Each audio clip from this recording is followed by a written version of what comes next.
How to use Canva AI image generator. If you want to use Canva's AI image generator, simply open up Canva and open up a new design right here. Once you open up a new design, this is the interface that you see. To use AI image generator, you need to be on Canva Premium. So it doesn't work if you're actually using a free version of Canva. You need to be on the premium version. Then just go to Elements. And once you go to Elements, right here, you can see Generate Your Own. It says AI Image Generator. So just go to Generate Your Own option right there.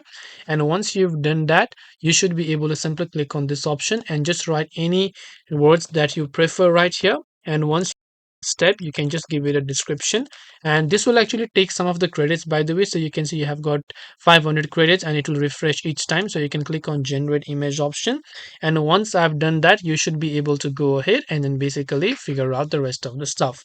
So I hope that this video helped you. If you have got any more questions, feel free to leave them down. Thanks for watching. As always, see you soon in the next video.